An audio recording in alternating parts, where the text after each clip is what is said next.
other humans are going to have an impossible task of trying to manipulate you and failing, trying to brainwash you and failing.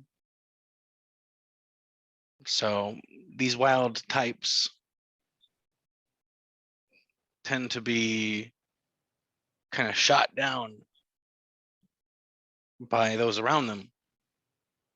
They might sense tremendous potential in you and then subconsciously sabotage you. And your own mind will even start to do that. So the idea is to transcend the stories the mind is telling you based on all of that potentially having occurred. So it's kind of like healing from a certain type of trauma, and that trauma being the fact that you are free. You are free. And that's always been your nature. So awakening is a lot like returning to the healthiest part of your own mind during early childhood, for example. There's a type of wild, spontaneous, playful, loving, innocent,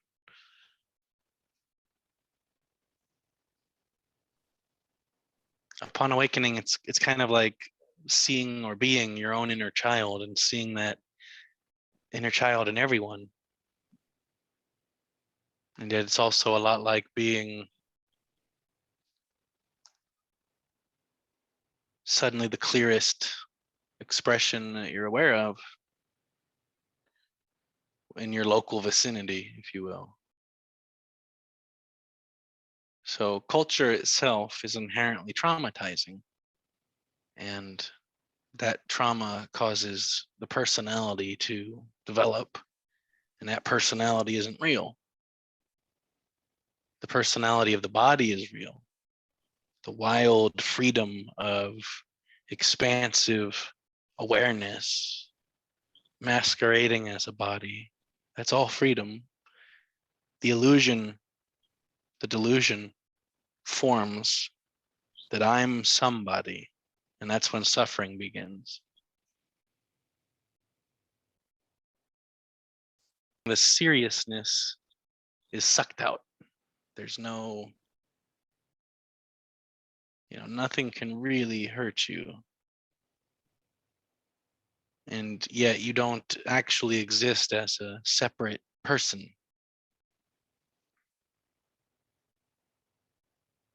You're more so a wild animal as a body appearing within consciousness than you are someone.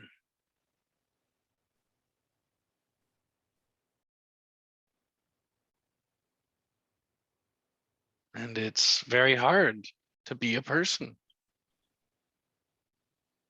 or to think that you are one, because then there's these pressures put upon you, these obligations that aren't real, ideas that you have to succeed or fail or become this or that, or do this or that, or not do this or that.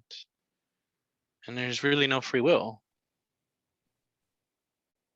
There's really no somebodyness doing or choosing anything.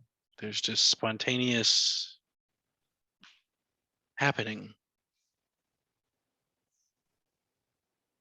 And everything has perfect timing, and everything's perfect. It's all functioning and it's all here.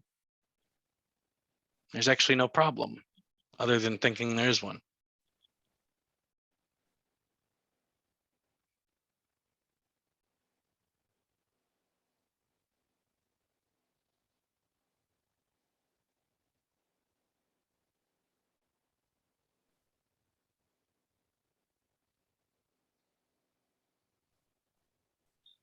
It's not so much that you can understand intellectually all the words of sages and things when they talk about non-duality. They talk about, you know, everything's just happening. There's no one here. There's no free will. There's no choice. The logical side of the mind is misguided. Things like that.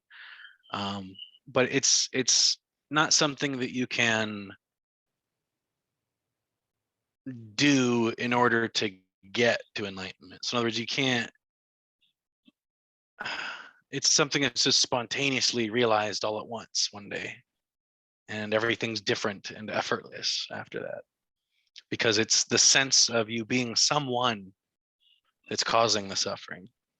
And that's what the conditioned mind is, that which goes by name and is tied to the story of other people's expectations and beliefs and pressures and manipulations and brainwashing programs, and you're the type that isn't so easily tricked, and so you're suffering more, and all of those things are good signs.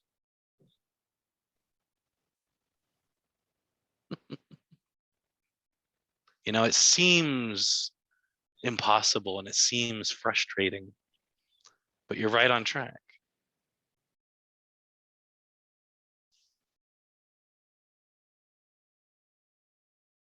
I know it takes a certain element of faith or trust to be open-minded to the possibility this is all perfect, because it doesn't look perfect from the seeking perspective. It looks like the world is upside down and on fire and everything's fucked.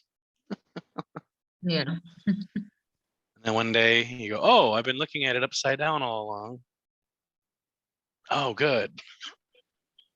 It's like being in school, you know. You can't wait for the end of the day. You can't wait for the weekend. You can't wait for the summer. You can't wait to finally graduate and never have to go back to school again.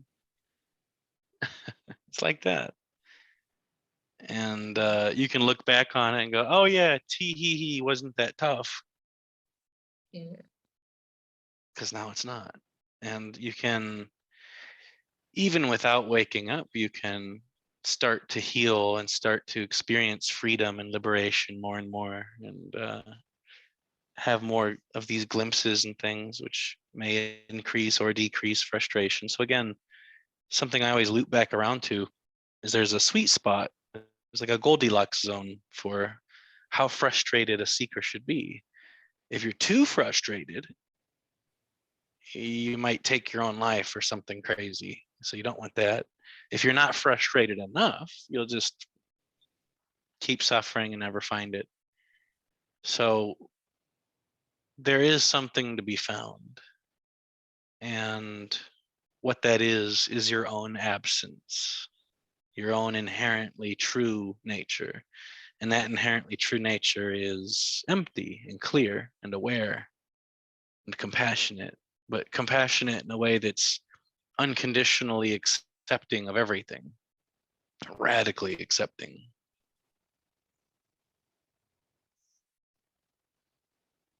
And so what the ego mind is, what the seeking self, the me is it's a knot of mental tension.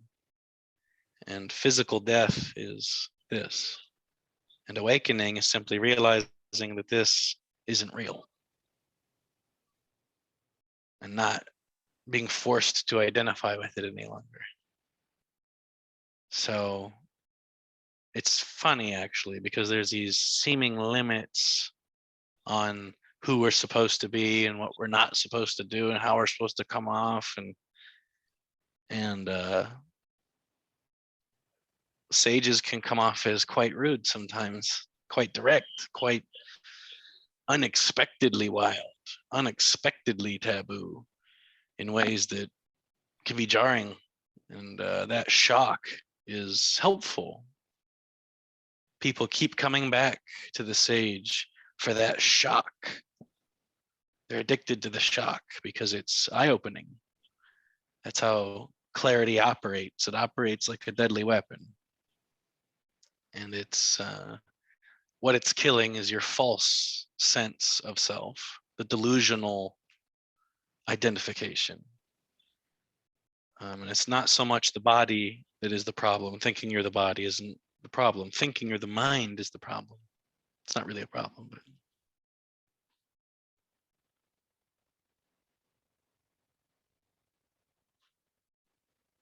just be the body. You don't have to believe all the fearful, worry-based stress-inducing, traumatizing stories that the mind tries to tell you and convince you that are real, because none of them are real. There's nothing you have to do. And anyone that says otherwise is probably accidentally being manipulative based on their own trauma patterns of manipulation and control and suffering. This is a generation after generation after generation thing. And there's nothing wrong. It's just one day you might see it from a different perspective, and you'll no longer feel any remnant of being controlled by anything or anyone or any thought or any belief or any system.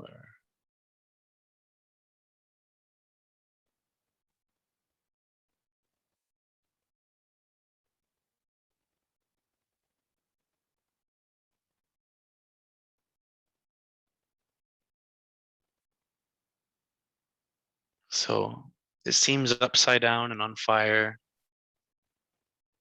I mean, you already are liberation. You already are enlightenment itself. We all are. There's no we. There's just liberation. There's just enlightenment. So what you're seeking to know, you're seeking to know what it is that you already are. But the good news is you already are it. So it's not even something you have to know, not even something you have to remember, not something you have to understand one day. It's something that happens to you one day, hopefully. And what happens to you is that you go away.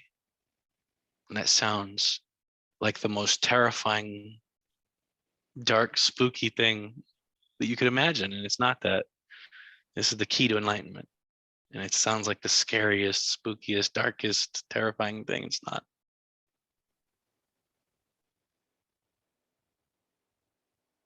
We're programmed to be absolutely terrified of the one key to enlightenment. And that one key is no self.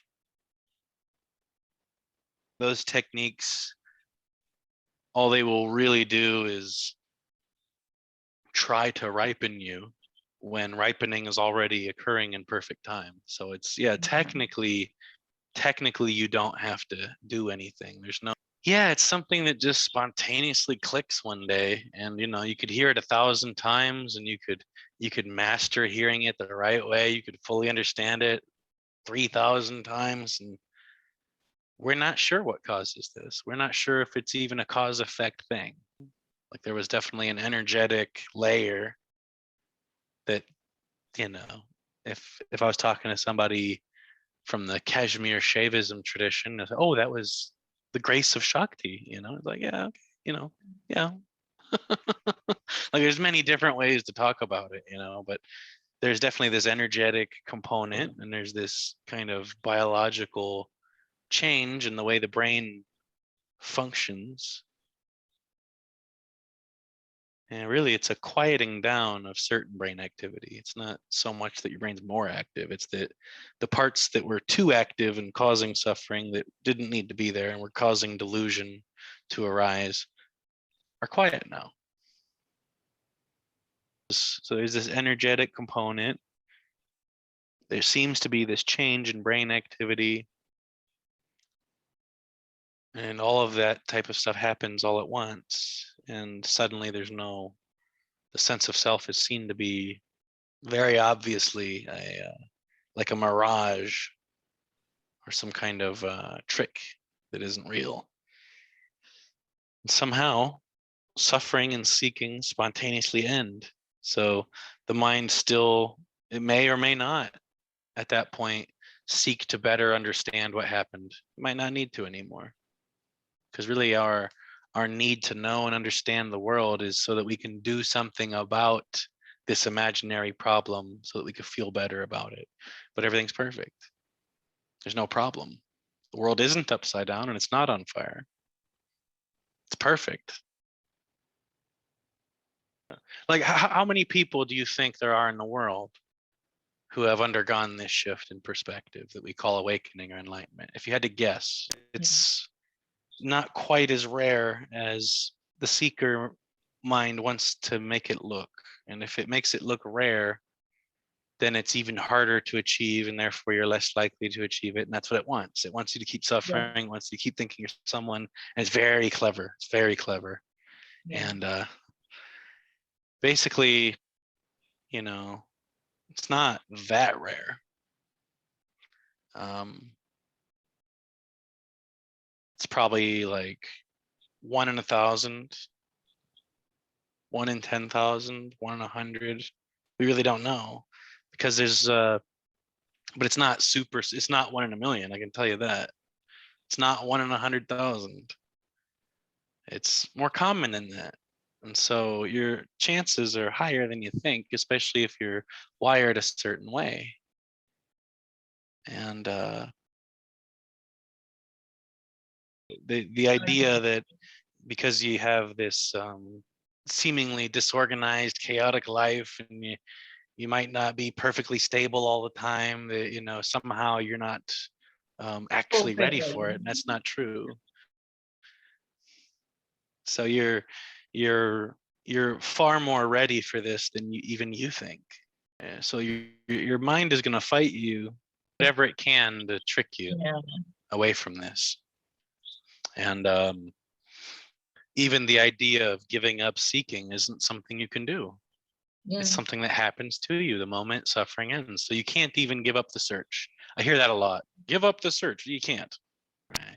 Yeah, there's just spontaneous urges that arise within the body-mind complex that'll drive you to do whatever it is. You get thirsty enough, the body's gonna go find some water.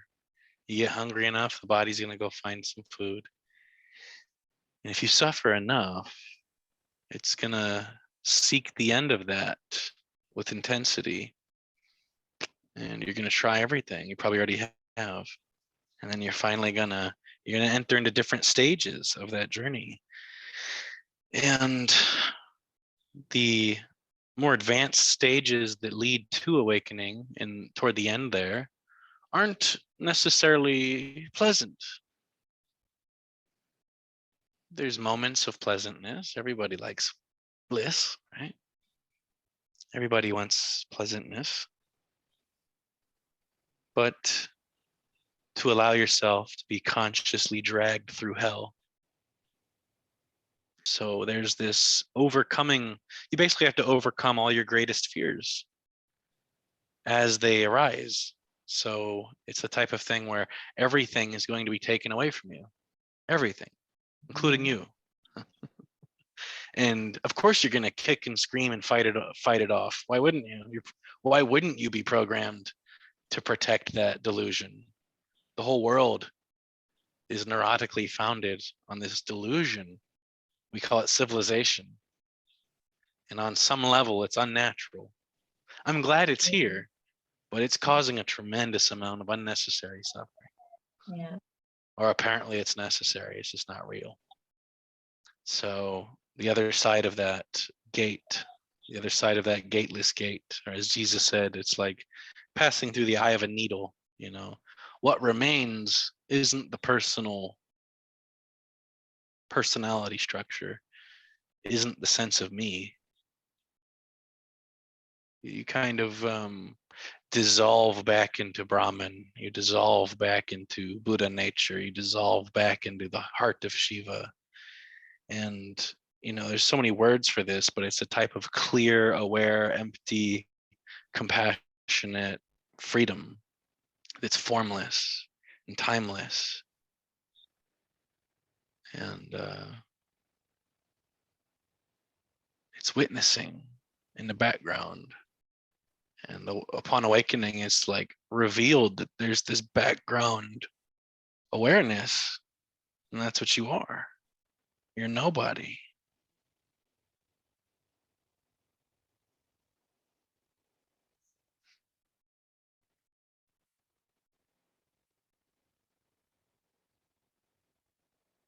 And the mind can't accept that, can't comprehend that, can't make sense of that. It's not logical. It's nonsense. So it's not the logical mind, the conceptual languaging mind that can find this. It's the more intuitive, um,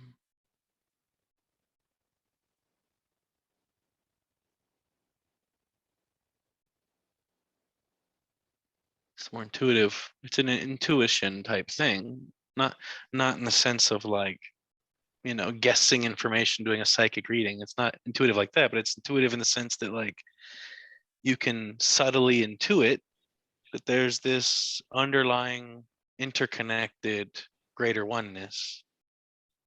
And if that's what's real or more real than this, then this idea that I'm over here and you're over there isn't real.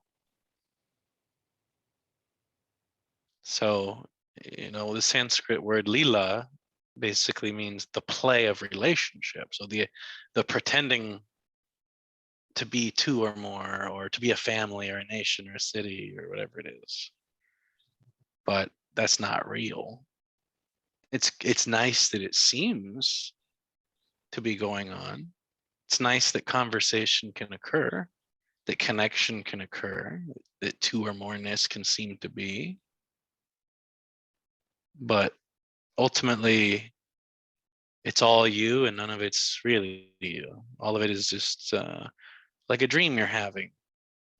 You're not the content of the dream. You're more so the dreamer, except this dreamer is formless, doesn't have manifested qualities, it has unmanifested qualities, it doesn't have manifested qualities. Nothing manifested is real. Only the unmanifested is real. And yet the world is real in a way. It's as real as it can be. So even, things like reincarnation, if there is such a thing as reincarnation, then it isn't the individual personality structure that reincarnates. It's something more subtle than that. And yet there doesn't even need to be reincarnation on another level. So really, when we talk about things like reincarnation or the Bardo realm or the astral realm or anything like that, we're talking about the in-between, between the relative world we normally inhabit as seemingly separate selves, and you have to write a resume and apply for schools and get a job, all this type of stuff. It seems very relative, and kind of boring and pointless probably to you because of your wild nature. And then you have the absolute, which is invisible and so subtle we can't even talk about it really. And then the need for there to be something in between, there's really no need for that in between, but yeah, maybe there's another layer, probably. I've had enough kundalini based cities and samadhi and strange glimpses of things that I would have a hard time not talking about it or not factoring it in. And yet there's no such thing as morality or karma as it's normally understood. There's no such thing as choice. And so how could there be some scorekeeper in the sky keeping track of how naughty or nice you've been? So it's very clearly seen that all of morality, for example, is just a cultural construct, a conceptual construct, horseshit. Doesn't mean that upon awakening you're going to go around murdering puppies or something. It just means that you're free, you're wild. You're going to do whatever happens next is fine. Whatever happens next is fine. It really is. Humans are programmed to be very loving. There's also kind of some overlap between things like psychopathy, narcissism, and the awakened state. Surprisingly, I would say that before awakening, I was far more sensitive in certain ways that made me non-functional. and easily manipulated and things like that, because I was so empathic and feeling that love. And after awakening, surprisingly, it kind of takes on a little bit more of a almost a psychopathic or a narcissistic worldview, because it's very clearly seen that you know there's actually nothing wrong with selfishness. Is that it's kind of the way it's supposed to be. You're not actually supposed to be so easily manipulated by a warm fuzzy feeling in your chest or its Yeah. lack. And people use it like to control you. They'll give it or take it away, or they'll withhold it, or they'll give it freely. It's all a manipulation game, and you're keen enough to be aware of these games that are played. Yeah, that's one of the questions I like to ask people. What is love? Because it's often misunderstood. Yeah. Yeah. And it's hard for them to appreciate, because there's so much suffering going on in them that it's hard for them to see anything clearly. They're so caught up in the programming and in the brainwashing of whatever culture they find themselves in, whatever family they find themselves in, whatever trauma they have or haven't endured. And it programs them in a certain way, and they don't have a choice. Yeah. So we can't really blame them either. Even at the most ignorant moment, it's okay, because it's kind of like the way Jesus put it. He said, forgive them, for they know not what they do. Basically, he was just saying there's no doer, there's no choice, there's no self. So who's there to blame? Nobody. There's nobody there. Who could you possibly blame for whatever happens next? There isn't anybody. And but the seeking mind loves to do that. It's your fault. It's your fault. It's your fault. It's your fault. It's my fault. It's all my fault. I love when people say that. It's all my fault. I go, wow, you must be pretty powerful. It's all your fault. You must be a wizard. Oh, yeah. It feels empowering to think that somebody somewhere is in control. They're not. There's nobody anywhere in control of anything. The conspiracy side of the mind wants to say this group or that group is secretly controlling the world. Nobody's there. There's nobody controlling anything. The world is just happening. And it seems like there has to be somebody in control because of the nature of the seeking mind, which thinks, well, there's somebody in here that seems to be in control. So there must be somebody out there that seems to be in control of all this. So it thinks silly things like there must be someone up there that's making it rain or making the sun shine, or there must be some purpose behind that. But really, you can just see this vast, impersonal, spacious, clear awareness that's the substrate underneath and behind and throughout everything.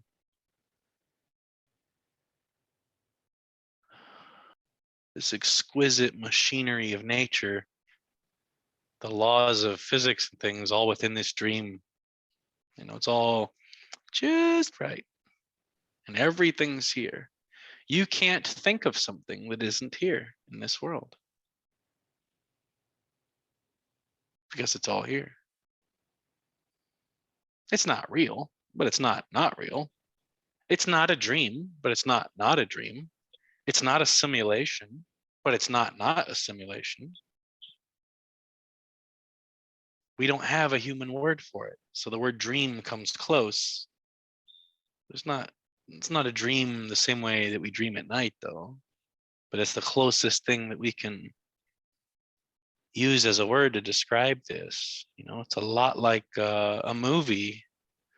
When you watch a movie, you're in darkness.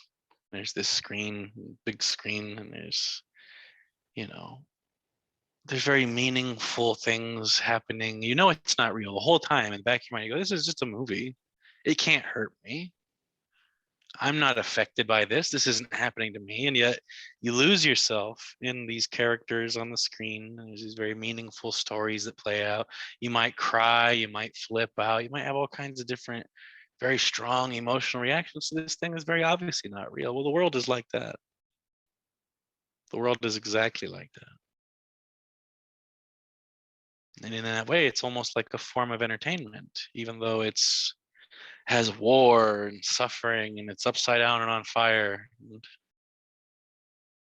it seems like hell. And yet upon awakening, you've always been in heaven. It's the darndest thing. And they say there isn't an awakening is the same way they say there isn't a world. So in other words, even this, the awakened state of mind, which is what enlightenment is, it's a state of mind, is still part of the dream of separation. So Yeah. anything a sage experiences is still technically the dream. Anything anyone seemingly seems to experience is dream. So what is real has qualities, but there isn't a subject, there isn't an object, there isn't time, there isn't space. So what is real can only be experienced by us indirectly, but it's what you are fundamentally, more so than even throughout all time and space, utterly transcendent of time and space ever being an illusion, because there isn't time or space. So there aren't separate experiences cut up in time. There isn't an experiencer and that which is being experienced. And so awakening isn't an experience because there's nobody there to experience it. And yet I can go into detail about what it was like. Yeah. So there's a really potent, intense clarity. Certain humans are wired a certain way. And some people are totally fulfilled going to their daily job, having their little ordinary life. They're totally fulfilled by that at all times. That's great. But yeah, I've always had that same issue where I look around at the regular world and I go, what's the fucking point of any of this? So the only real joy I ever felt fully immersed in is initially it was having just deep conversations in general. And now it's talking about this very specifically. And so like today is my day off for my other jobs and I'm hoping to transition to just this. We'll see where it goes. But yeah, that's even after awakening, that's the feel I get. Even after awakening, I've had stupid jobs. I thought, what am I doing here? And especially like, your idea that your life is messy and like crazy and like it's not going to stop you. That has nothing to do with that's not a bad thing. You know what I mean? You're more likely to wake up than somebody born into a totally perfect, like that's the story of the Buddha. He was born as a prince and his whole world was this artificial construction, that seemed perfect to shield him from the reality that death, old age, disease, suffering exists in the world at all. The moment he realized that, there's a problem here, it seems, for the first time. He was the most sheltered human on earth in a way, the most spoiled, Yeah. sheltered human that ever lived in a way. And it wasn't until his little fake world came crumbling down that he began to seek. So it isn't until suffering is noticed that seeking begins. And seeking doesn't end until suffering dissipates.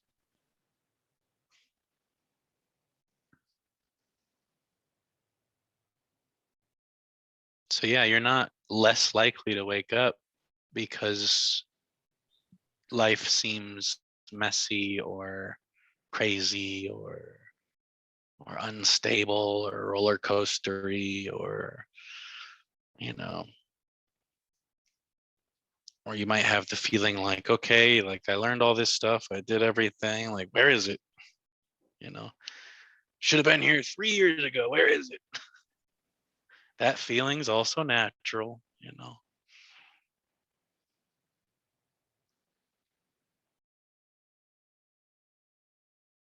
So on the one hand, you don't need this because you are this.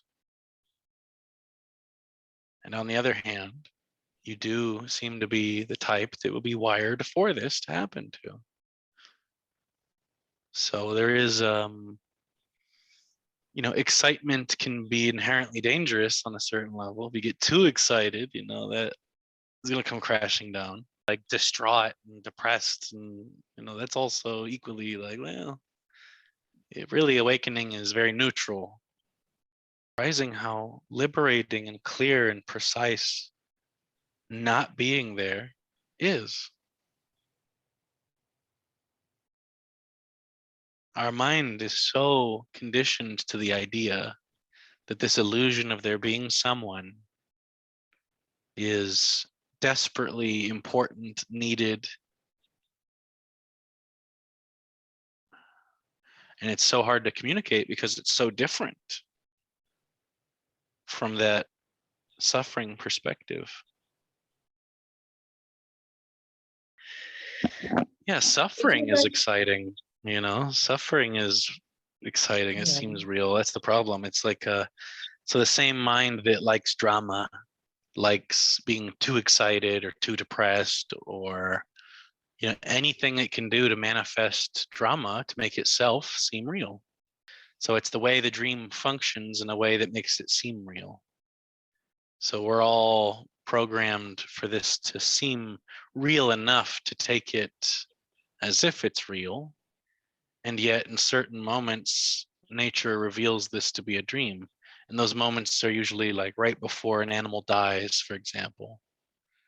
It'll be revealed to the awareness, oh, everything's okay. So as the cheetah is sinking its teeth into the gazelle's neck, and the gazelle's fighting, it's just suddenly the gazelle, oh, let's go, and experiences Satchidananda, the bliss of being this impersonal consciousness that can expand. These words from different sources are just thrown together. You can, there's something inherently stale about predictability.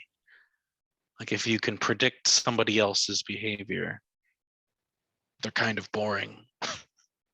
Joy, a type of electric joy when, an enlightened master, as it were, does something totally unexpected and shocking and, borderline taboo or something, it's like that whole element is, if you can inject that real subtly, again, the seeker that comes to non-duality is in a way addicted to the shock of,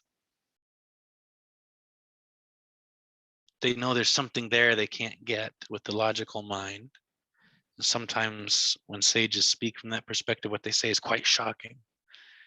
And so that spooky, gloomy, dark shockingness, which people are so terrified of, is also the reason they keep coming back to non-duality in this pure direct.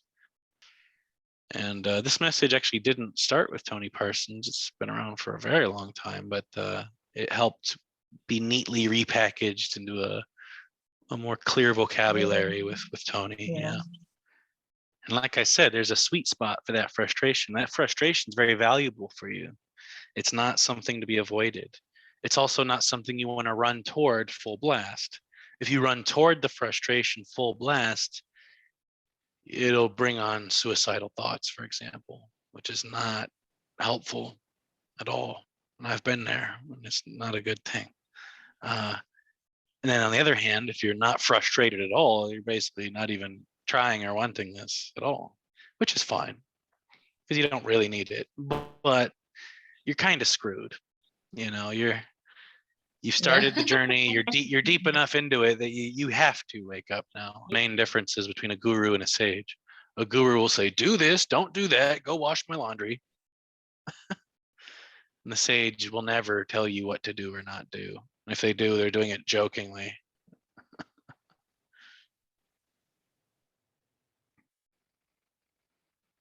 Because a sage is not under the delusion that there's someone there who has agency to do this or that, or that morality should be taken seriously. I mean, morality itself is quite unnatural. And again, that doesn't mean that someone who fully realizes that's just gonna, oh, I can just be 100% psycho then all the time. Like that's not really what happens. Like, yeah, you Yeah. can now, but that's not what happens. Before awakening, I was always avoiding conflict. And I was always kind of a pacifist, and but I could also see the kind of the wrongness with like peacekeeping and avoiding conflict altogether. But I could also see the problem with like running toward conflict. But I will say Yeah. that after awakening, I'm much more open to conflict. Instead of like, oh God, conflict. It's like, oh, conflict. It's surprising. It's surprising how different it is. And it occurs differently for everybody. But what Yeah. it'll do is it'll take whatever you identify with most, and it'll show you that the opposite of that is much wiser. Brilliant intellectual mind. It's going to go, no, dummy, the body, not the mind. Whatever you hold dear, it's going to make fun of. And whatever you overlooked, it's going to go, how did you miss this? This is so important. So there's like there's a wisdom to embodiment. And so when I was younger as a seeker, when I was a kid, I might look down upon other students that are gifted athletically but not academically. And then I have this brilliant mind, but I'm not really into sports, so I look down on sports, that type of thing. But then after awakening, it's like, oh, like, there's a wisdom to the jock picking on the nerd. There's a wisdom there. They have something, they each have something the other doesn't. Or like the very masculine man and the very feminine girl, like they're both missing something. That's why they desperately latch onto each other like leeches, because they're missing the other part of that. So a very empowered, complete human will kind of exhibit a tremendous amount of masculine and feminine, and it'll be integrated into awakening is this completion. It's a realization of completion. So something like a paradox looks like a riddle because you think you have to choose and figure out and know and understand it. Really, it's just a symbol of completion. It's showing both sides of, it seems like nonsense, and it is. It's an awakened expression. So awakened expressions can be taken multiple ways, and they can be heard in different ways. But really, they're expressing every way you could interpret it. So you have like impressionism or expressionism in art, and you realize that as you're looking at this abstract painting, the mind is projecting all of this story and meaning and trying to figure out what this is onto it. It's the mind doing that. It's not the painting. And every person that views that painting is going to see something different. They're going to project differently. And that's what the seeker is doing. The mind is automatically projecting all kinds of delusions upon the world. It's projecting this idea that there's someone here, someone there. It's projecting the idea that all these separate things are disconnected from each other because the mind extrapolates and kind of pulls separate objects into a view that they seem separate. And it makes us believe in time. And so you might think that you're a brain in time and space within a universe. But really, none of that's occurring. There can never be a Big Bang. There can never be a universe. And here we are. Wow. Knowing that there can never, ever be a universe, ever, no matter what, for sure. I promise. And yet, look around. Wow. Wow. Look at all this wonderful duality. The thing about drama is it bubbles up and it's obviously nonsense. especially 3 days later, everyone can agree, well, that was nonsense, but in the moment, everybody feels justified to their emotions because Yeah. they have all these stories and roles going on. And then, yeah, 3 days later, it's no big deal. So clearly it wasn't even real. It's interesting to try to resolve the whole relativity and absolute side of things. And it's a big struggle. They will, or even I will, flip flop between the relative and the absolute. But it's also a little frustrating, even for non-duality speakers, because it's like they're two different domains, but they're intimately connected. And Yeah. what's relative, it's nice that the relative seems real, but the relative isn't real. So it's nice that there's a fantasy of Earth wherein there's many seeming beings. The way I view this world is it's like a fantasy of all others. It's a fantasy of all selves and others. So you're walking and a fly goes by, oh, now there's two. There's sunlight and there's me. This whole play of manyness. It's beautiful. Like there's nothing wrong with this oneness appearing as the many. I mean, there isn't even oneness. Makes it sound like there's something there or someone there. And it's not a person and it's not a thing. But there's really the main thing is that the seeker is trying to escape duality. Like, oh, I'm gonna escape this hamster wheel of samsara and never come back to this hell. That's how it sees the world.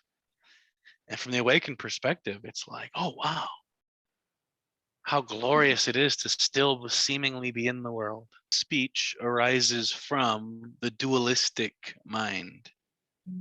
And so the non-dual mind doesn't need language, just like animals don't need language, word-based conceptual language. Um, you could, how to put this? So because 70% of all communication between humans is body language, the tone of the voice, the way the body is gesturing, things like that, the way the body is positioning itself, and just the mirror neuron type activity where you can kind of tell what someone's feeling or thinking on a certain level just by how they are. That's how all of nature communicates with itself. So all of nature is inherently connected on a deep level, but externally it communicates in body language. So all the animals can communicate with each other through body language, and so can we.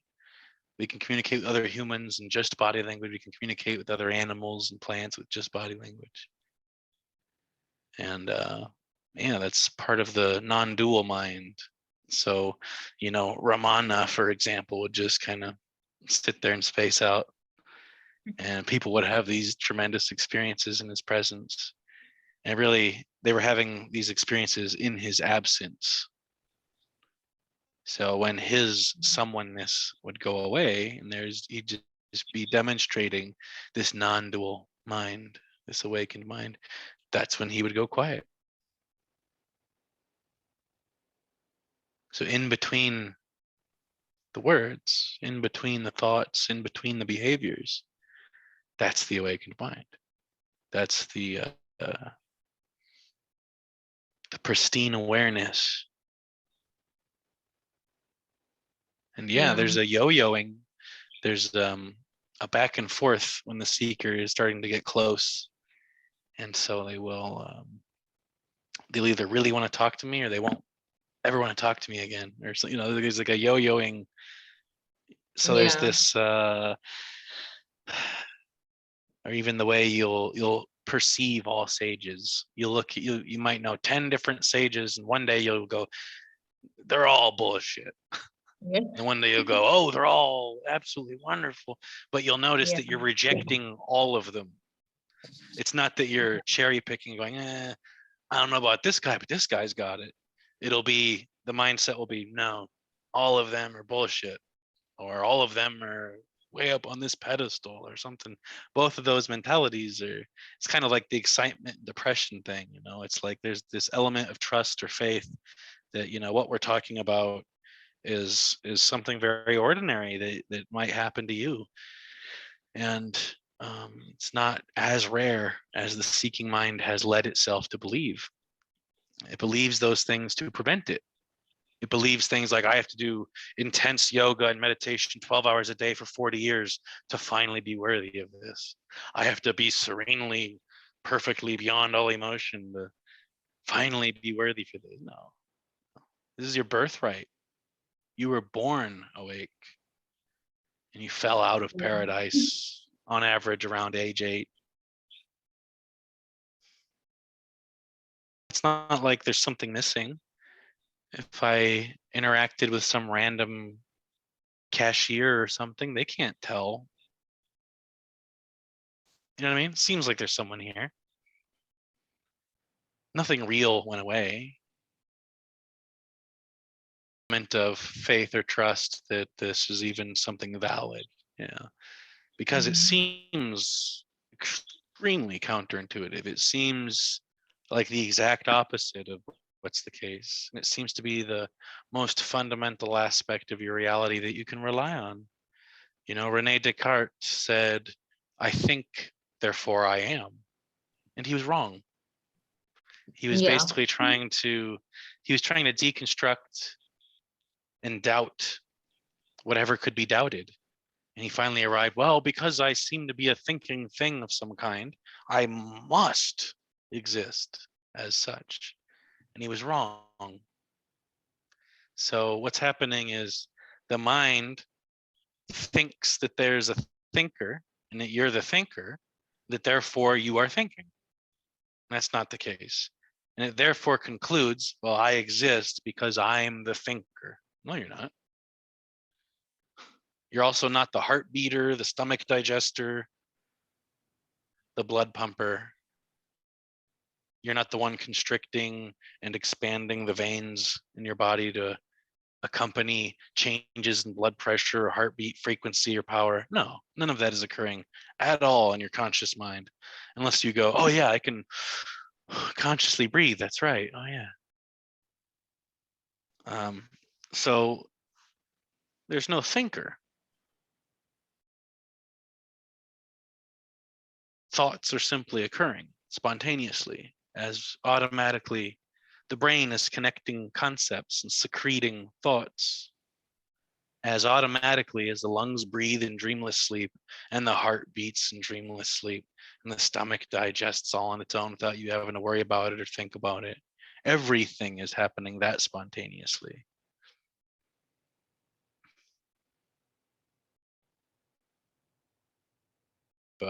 Trust or faith to even believe that from the seeking perspective. The seeker at times wants to flip out, you know, and say, that's not it. That's bullshit. That can't be that can't be it. That can't be right. Yeah, that's what's going on. Really, any of this, what's useful, what's pragmatically useful in any of these techniques is anything that totally bypasses the conscious mind.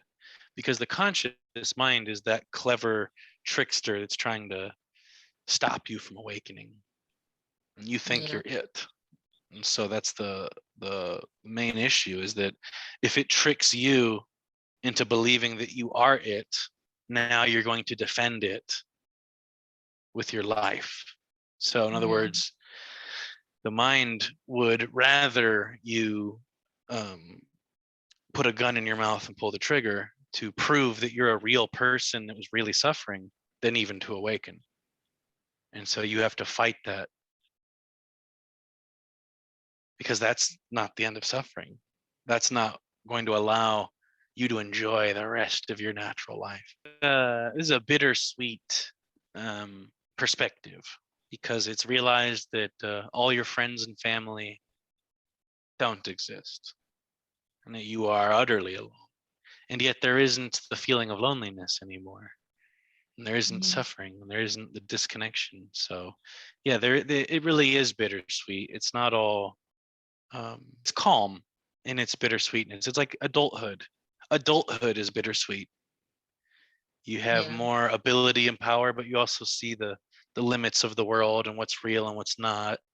And you're no longer quite, you know, oh, Santa Claus is coming tomorrow morning. Yeah. You don't want to crush their excitement, but at the same time, you're like, well, I'm not convinced. But you go ahead. You'll have experienced a tremendous amount of trauma, and even though they wake up, they don't process it at all. And they're connected, but they're also different domains. So someone could not really be suffering a whole lot and be fully embodied and fully at ease and not awake. And conversely, someone could be awake and still have remnants of that occurring and causing problems for them. Even though they don't take it seriously, there would be a lurking sadness or gloominess there. And so the goal is to do both, you know. So the main purpose of life is to enjoy it to the best of our abilities. We have a monumental task from the unawakened perspective, because there's nothing in this world that can satisfy you. Certain non-dual speakers that there seems to be something missing, because awakening is a lot like death, but it's also a lot like birth. It's almost like my life didn't even begin until awakening. Or should I say, I lived from age 0 to 8, and my life was put on pause from 8 to 27, and then I finally could start living my life again once I woke up. Yeah, it's like that, you know. It's like, the best way I can explain it is awakening feels like, especially like the weeks after it, the days after it, it feels like attending your own funeral and mourning for that now dead character, as if it's the closest family member you ever had, because it was you. And then on the other hand, birthday party that you never had. It was like your whole life, all your birthday parties just weren't, there was something missing. It wasn't quite. And now this is the perfect, finally, the perfect birthday party. And you're fully appreciated, loved, and celebrated now that you're not there anymore. It's the strangest paradoxical thing. You're dead, but you're finally alive. A vampire or something. It's like, I'm dead, there's nobody in here, but everything's more vivid now. I can see everything, hear everything, taste everything. You know, it's like that. The senses are unencumbered. Identity is gone. It's like being reborn again within one lifetime. The seeker efforts until it falls away, and then upon awakening, it's all effortless. So if somebody in the awakened state says, oh, well, it's all effortless and this is how it's supposed to be, then the seeker might go, oh, well, it's supposed to be effortless and that'll somehow lead to awakening. No, it's simply effortless once awakening strikes. That's why it feels that way. It's not that that if you stop efforting, somehow the self will fall away. It's that when the self falls away, the delusion of efforting falls away. If someone followed me around all day and I didn't speak and just went about my day, and they videotaped me going about my day, they would probably come to the conclusion that it seemed like there was somebody there making choices, doing things. There isn't. And so sometimes seekers will see a contradiction. They'll say, well, if there's no one in there, then who just posted this to Facebook? I'm like, no, it just happened. No, that's not evidence of there being someone doing something. That's just evidence of a happening appearing. It's the same. It's as crazy as saying, well, then who made it rain? Like, why would there have to be somebody making it rain? The rain just happens when it's supposed to happen. Is it supposed to rain tomorrow? I don't know. I guess we'll find out. If it rains tomorrow, it's supposed to rain tomorrow. If it doesn't rain tomorrow, it's not supposed to rain tomorrow.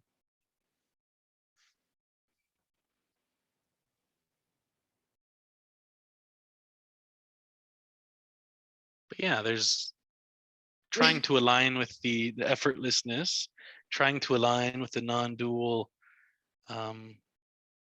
You'll probably have glimpses where there's not somebody there. And during those glimpses, it'll be very blissful. It'll be very enjoyable. It'll be very easy to enjoy.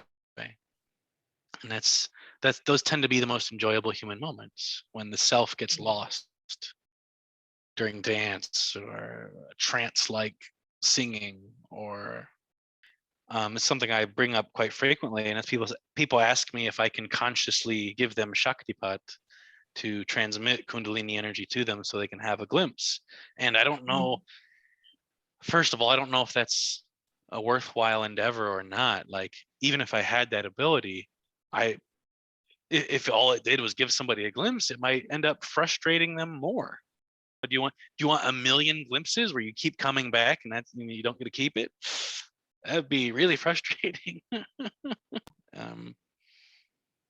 Yeah. So hope is rooted in fear. So it's like the fear that this won't happen within your lifetime that brings one to hope for it. And yet hope is like desperately misguided on a certain level. So it can be potently helpful to become utterly hopeless because, you know,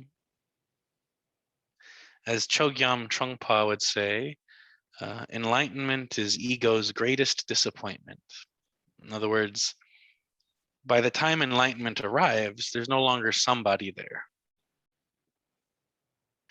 It's not a gradual thing. The ripening of the apple on the tree is gradual. The moment it falls is sudden and spontaneous and with perfect natural timing. And this is like that. And it seems like it's impossibly hard to see this. And then once you see it, you're almost shocked that you could even be tricked to begin with, because it's so obvious that it's like, how is this? How does anybody miss this ever? And yet I did for years and years and years, and I'm brilliant. I missed it for years and years and years. See, that's the thing, out in the jungle, out in the wilderness, the animals, most of the animals are just kind of sitting there chilling for most of the day. When they're not chasing food or running for their life, when they're not finding food or running for their life or reproducing or whatever, they're just sitting there, spacing out, just enjoying the oneness inherent to reality. That's what they're doing. They're just sitting there, that non-dual awareness. And they just sometimes just sit there and just, that's nice. The sun and the wind, this is nice. And they'll just sit there for an hour. Human beings, most human beings view that as like some kind of luxury. And yet every homeless person on earth can do that. It shows you the constraints of these pressures, these stories we're told. But the mind can't accept that. No, I gotta. The flower blooms when it's good and ready. And you can't just pry the petals open to try to get this flower to bloom. Do something.